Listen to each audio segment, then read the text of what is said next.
I rented the exact same couch from the exact same store twice. The first time it cost me everything I didn't have. The second time, it saved me money. Same couch, same store, same weekly payment. The only thing that changed was how close I was to broke. Stick around. This one hidden rule explains why almost everything costs more the less you have. Growing up, we didn't buy furniture, we rented it. Not because my mom wanted to, because she didn't have another choice.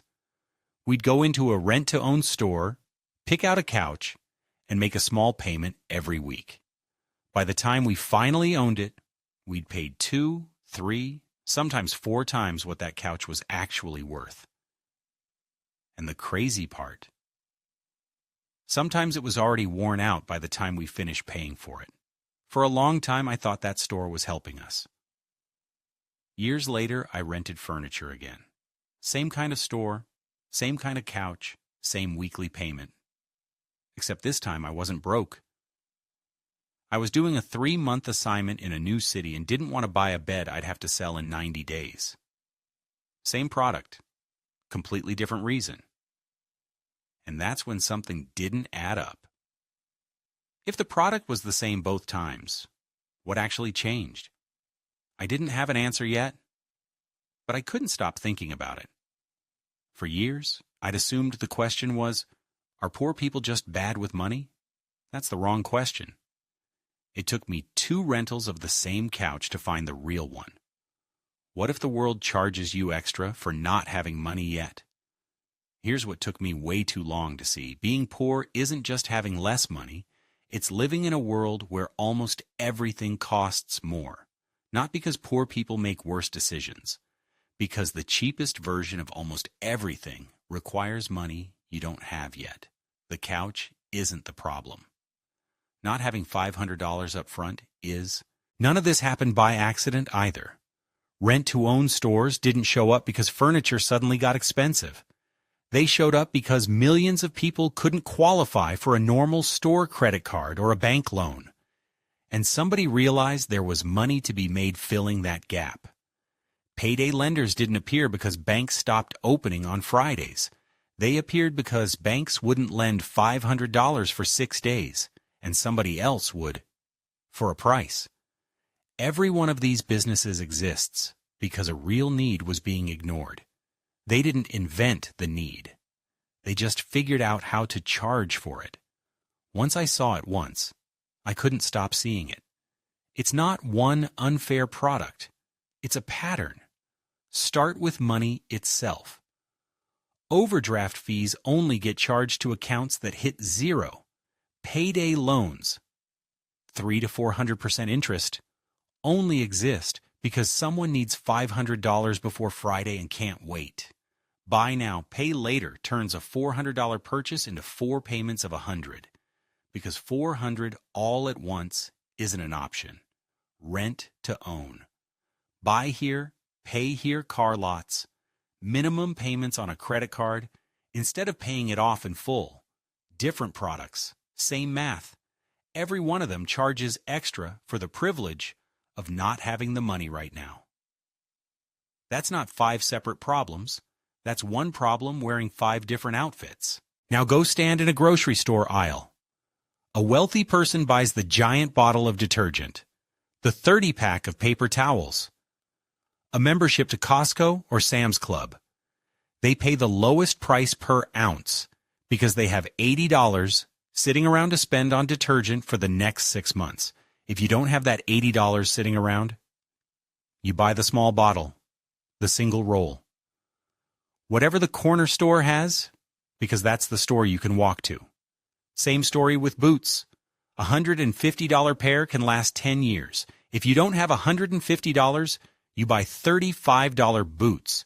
Those wear out in a year, so you buy them again, and again, and again. 4 pairs is $140, almost the exact price of the ones that would have lasted a decade. You're not choosing the small bottle or the cheap boots because you're careless. You're choosing them because that's the only price you can pay today. Paid over and over again. Food works the same way. just with your health attached to it. Fresh fruit, fresh vegetables, lean meat, they spoil fast, and a lot of the time they cost more upfront than something shelf-stable and processed, so you're not choosing the unhealthy option because you want to. You're choosing whatever stretches the farthest and lasts the longest in the fridge. And that decision doesn't just cost you today, it quietly sends the bill to later. Which brings me to the bill that shows up years after. You don't go to the dentist for the small cavity, because that appointment costs money you don't have. So you wait. The small cavity becomes a root canal. The root canal becomes an extraction. The extraction becomes an implant. Same thing with an eye exam you keep pushing back, or the annual physical you just don't schedule. Preventive care is a luxury when you're close to zero. Skipping it was never actually free. It just moved the bill later and made it bigger.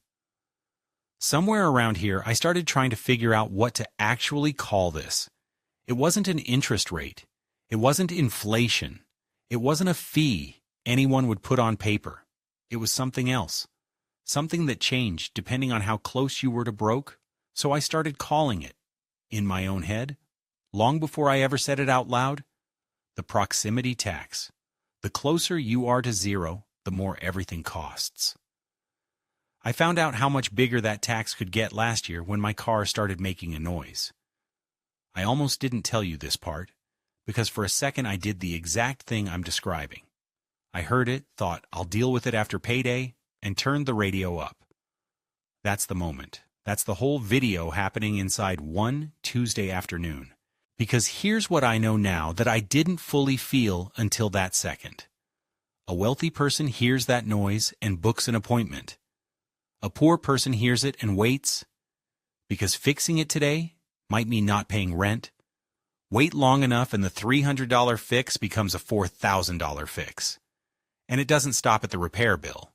Now you need a tow, you're missing a shift, you're paying for a rideshare you can't really afford, and there's a late fee because the money that would have covered rent went to the transmission instead. One noise, 5 different bills. All from refusing to spend $50 on a Tuesday. I caught myself that time. I booked the appointment, paid $300, instead of finding out what $4,000 felt like. But I only caught it because I'd already spent months figuring out what this video is about. Most people don't get that warning. There's a version of this almost nobody talks about because it never shows up on a receipt. Wealthy people buy time. Poor people spend it. 2 buses instead of 1 car. Waiting in line at a government office during the only hours you could have been working. Fixing something yourself at midnight because you can't pay someone else to. Every one of those is free in dollars and expensive in hours. And hours are the one thing on this entire list you can never, ever get back. Which brings me back to the furniture. Same rent-to-own store, same couch, same weekly payment. The first time, it cost me options I didn't have. The second time, it saved me from buying furniture I'd just have to sell in 90 days. The product never changed. My position did. And once I saw that, I realized it was true of everything on this list. The store, the couch, the boots, the detergent aisle, none of it is actually the enemy. Position is what decides whether a tool helps you or costs you. The proximity tax, doing exactly what it always does. That's when the math finally made sense to me. $200 a month is $2,400 a year. $20,000 saved in under 9 years. Faster if your income grows at all. I used to think that number would make me feel rich. It didn't. It made life cheaper. I thought saving money would change what I could buy. I didn't realize it would change what things cost me. I stopped asking, how do I make more money? And started asking, how do I stop paying more for the same life? Because those aren't the same question. One just gets you a bigger number stuck in the same cycle. The other actually gets you out of it. And here's the part that ties it all together. The wealthy aren't shopping somewhere I've never heard of. They rent furniture, They finance cars, they buy detergent, same stores, same products, same aisles, same tool, different distance from zero. So here's what actually changed for me. I treat savings like a bill. The first thing paid, not what's left over. I buy the bigger package now because I finally can.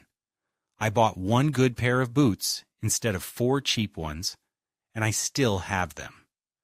I book the dentist appointment for the small thing, not just the emergency, and when I hear the noise, I don't turn the radio up anymore. None of it feels dramatic. It's the same stores, the same purchases I've always made. I just stopped making every single one of them under pressure. The first $20,000 I saved didn't make me rich. It made life cheaper. I stopped paying emergency prices, stopped paying desperation prices, stopped buying things the expensive way because it was the only way I could afford them that week. Money doesn't just buy things. Sometimes it buys the distance between you and every decision that only exists because you're too close to zero. So the next time something feels like it's rigged against you, the couch, the boots, the noise in the car, ask yourself the question that actually matters. Is it the product, or is it just how close you are to zero? Nobody explained this to me, so I built this channel to explain it to you.